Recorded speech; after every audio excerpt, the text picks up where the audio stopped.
Hello, everyone, and welcome back to Kevin K3KTB Ham Radio. I'm glad to have you with me, and I'd like to give a shout out to all those viewers that are watching my videos and all those subscribers. I really appreciate that, and those who have commented. Given me some good advice on how to make my videos even better. I really appreciate it. Those new viewers, the new subscribers, and seeing how many times my videos have been viewed really gives me the encouragement to go further with this. So try to get the words out of my mouth. But at any rate, I really appreciate those who subscribe and view. Please give me a thumbs up on the videos. I really appreciate that as well. So I'd like to start with QSL cards. I'm really excited. I am put in a order for new QSL cards. I've wanted something personalized. I've seen QSL cards that are really nice. They have a picture on it, and that's what I wanted.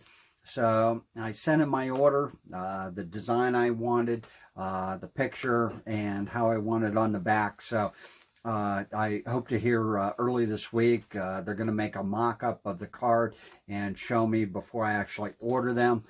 So I'm excited about that. So the ones I've had an original one, got an original one right after I got my general license so I could send them out.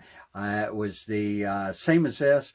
The only thing, it had my old call sign on it, and what the picture is, it's a rhombic antenna, a huge antenna. It'd be great to have, but I don't have acres and acres and miles of land. So I wanted something a little more personalized. And this one now, because I got it when I was living at my old address, has my old address on there. So I got to cross that out. And but it'll be nice to have something that I'll really like to send out. That'd be nice for someone to receive. Then I had something happen really unusual here just this past week. I received a QSL card for someone else. Actually came in an envelope from that I received a QSL card that was for me a couple weeks ago, and for whatever reason it must have gotten mixed up. The operator, it's an Italian operator, and I knew right away this wasn't mine because this is from the Central African Republic, and I believe that's where it's from. Yeah, Central African Republic. And I knew it wasn't mine because I never made a contact. So what I'm going to do is get some international stamps and put this in the mail and forward it to that operator, because these are just great things to have. So I love receiving QSL cards, and I love sending them out. So that ever happens, be sure to send that along. It's a great thing. I always, when I send a QSL card, I'll send a QSL card, and then I send a self-addressed stamped envelope. Here in the U.S., just put a U.S. postage stamp on it, and then that will work. International, though, you usually always have to send some money. If you get on QRZ, the individual will have what they need. They'll give their address. They need money for it, of course. So you send them along the money in a self-addressed stamped envelope. What I do with those, though, is I seal them with tape, because from what I understand, there's people overseas that will recognize that for what it is and open the envelope and take the money, and it won't get passed along. So I always put tape on the envelope, Scotch tape. I don't know how much of a difference that makes, but I know that I've sent out QSL cards before, never received a reply, and I'm wondering if that's might be what happened, or whether the other operator just didn't want to send one back. So at any rate, that's what I do with mine. So uh, hopefully you send QSL cards out, and you don't have to get a QSL card that's manufactured. You can make up your own, anything you want.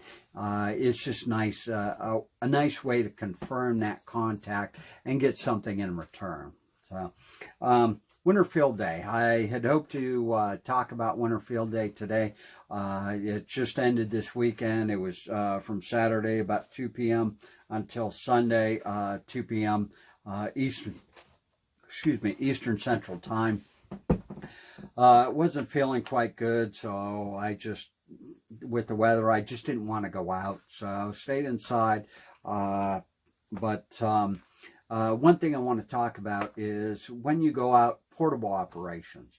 I know a lot of people, they'll use a resonant antenna, or they'll use a non-resonant antenna with a tuner. So say you're a new ham, you might not have a tuner, or you don't have a tuner that will bring that antenna into resonance. If you have a non-resonant antenna, there's a couple easy things you can do, and there's ways that you can tune an antenna and get it resonant for the band frequency you're using. I myself have an antenna analyzer. This is a Rig Expert. They're made in Ukraine. It's a fantastic analyzer. I really, really like this. There's so much you can do with this. Now, I know MFJ manufactures an antenna analyzer. From my understanding, they're good, solid analyzers. They were the big thing, I think, until this came along. A lot of people use these. So they are very functional, and it's a great way to see where your antenna is resonant, things like that. It really helps. There's also this Nano VNA. I got this. You can check the SWR. See where your antenna is resonant at. I can do it, but it's difficult. I really don't like it. The best thing about this is it's low cost.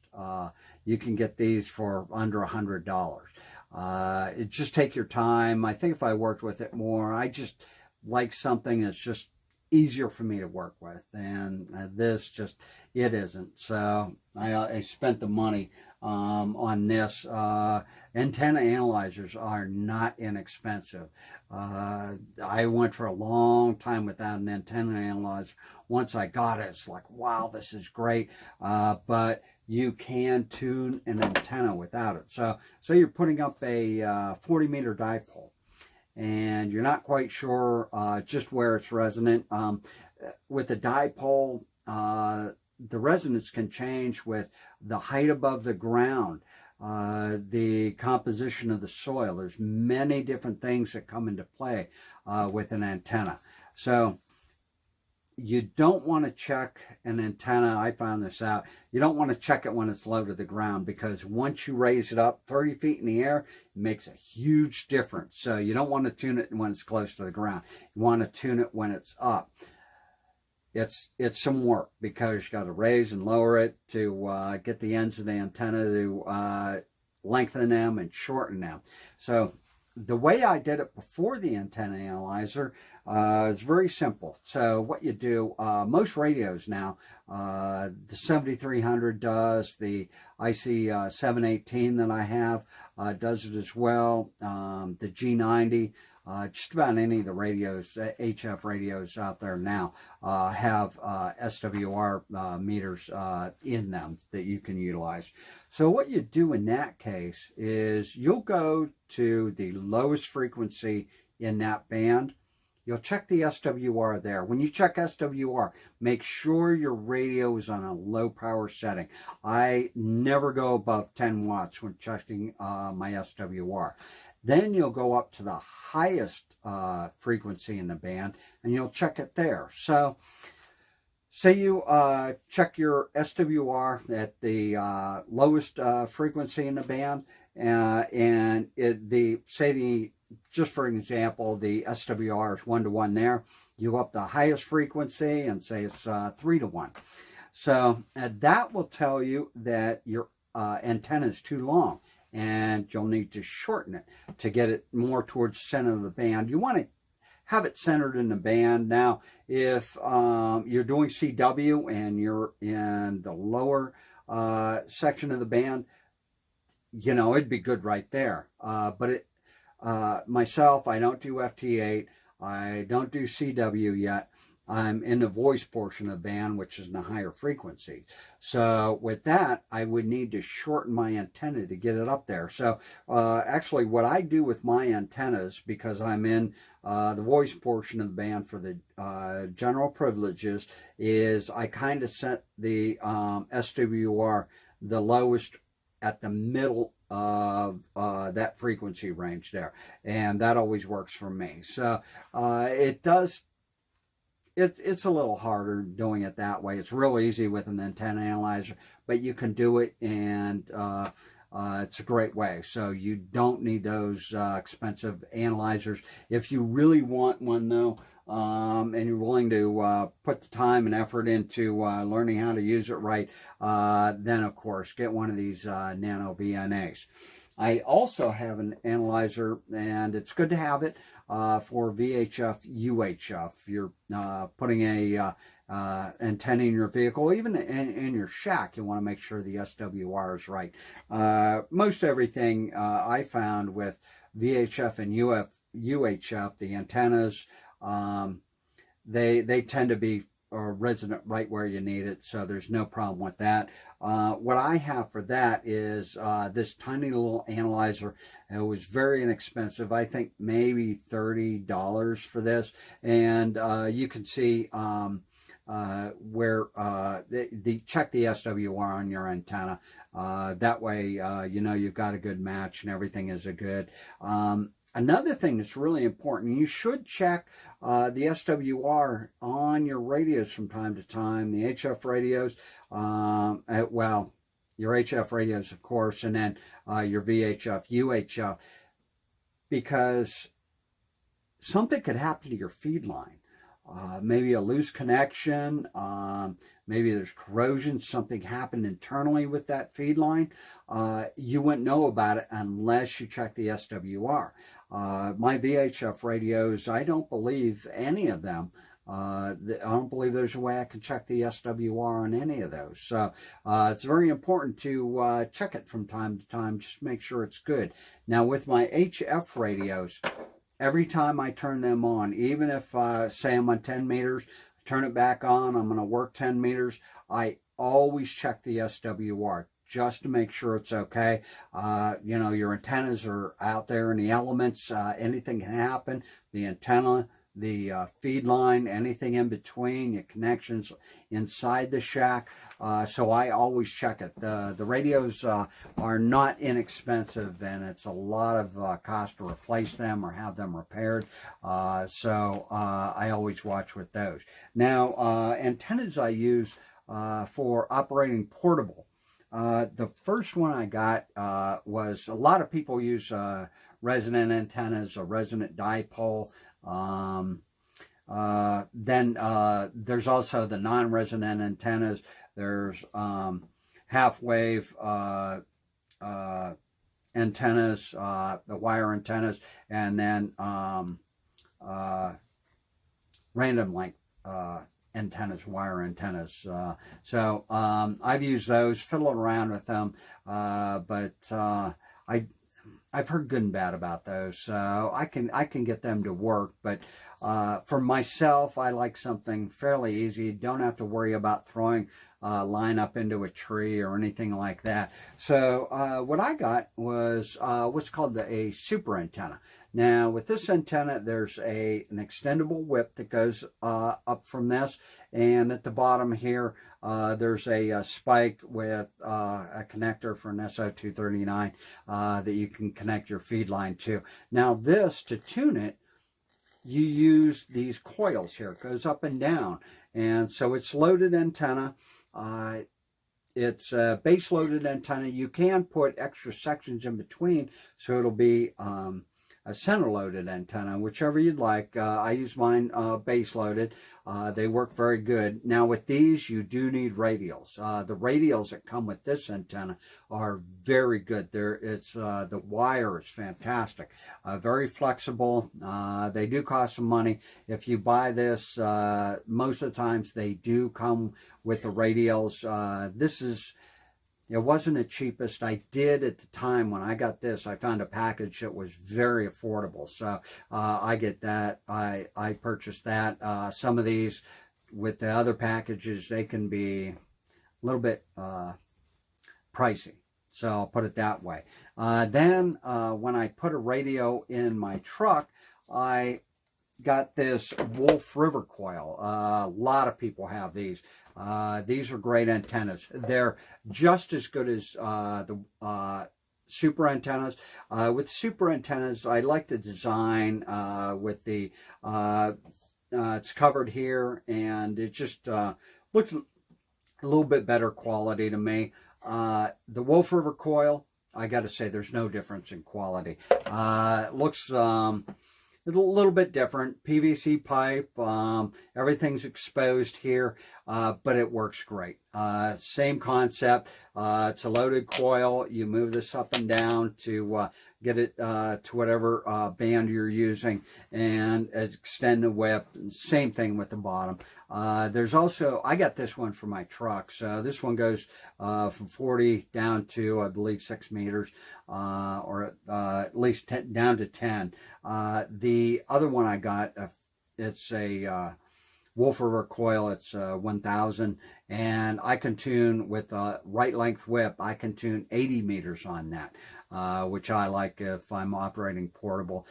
This same thing. I don't know if this really, it doesn't come with radials. I'm not sure. You'd have to check the website. But I use it with radials. I use it with the same radials I use for the super antenna, and it tunes up great. But the disadvantage of this is when you're out in the field, you really need to have an analyzer because it's difficult to get the coil adjusted. One thing that you can do is just work with it before you even go out in the field and get this set. And then what you can do is mark it with a marker. Maybe use different colors and mark it for a 20-meter band, 10-meter band, 40-meter band, any other bands that you would like. That way you can kind of move the coil right up there and you'll know right where you're at.